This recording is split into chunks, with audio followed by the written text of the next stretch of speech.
ممنوع. شكرا. الجمهور السوري قلقانين، حتى محبينا، كان واحد من محبينا قلقان على انه يمكن تشارك في هالبطوله ويمكن ما تشارك. بسم الله الرحمن الرحيم. طبعا لكل الآنين يعني بنقول لهم متشكرون كثير انه مهتمين بفراس. ان شاء الله باذن الله هلا رايحين نحن على مركز المعالجه سبيتار، وان شاء الله باذن الله هن القرار الاخير يعني ممكن يكون اليوم ان شاء الله.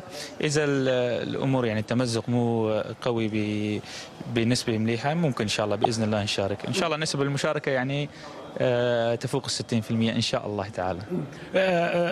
مباراة السعودية يعني نو واي انك تشارك فيها، صح؟ لا، هي على مباراة السعودية نحن عم نتكلم. على مباراة اليابان يعني ان شاء الله اكثر من 90% بنلعب باذن الله تعالى ان شاء الله. طيب بصراحة فراس، بعد 14 عام من الغياب من المنتخب السوري، اليوم الجمهور السوري ايش يتوقع انه ممكن تعملوا بالدوحة؟ اول شيء نحن ما اتفقنا على نوصل له بس يعني بالنسبه للدوحه ان شاء الله نحن عازمين على انه نقدم افضل مستوى يعني نسعد فيه الجمهور السوري.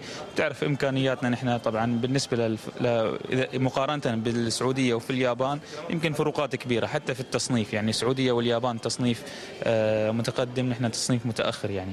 فيعني نحن جايين نعمل ان شاء الله مستوى جيد يليق في سمعة الكرة السورية، نقدم كل ما عندنا، نسعد جماهيرنا، هذا همنا الأول في البطولة.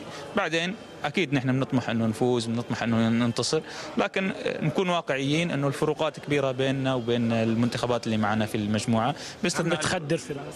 لا، هذا مو تخدير، هذا واقع. أنا دائما واقعي أكثر ما إني عاطفي يعني. إذا بتكلم في العاطفة بشيل الكاس حاليا يعني. العاطفة كلياتنا ما في لاعب أو ما في فريق مو متمني يكون الكاس له يعني.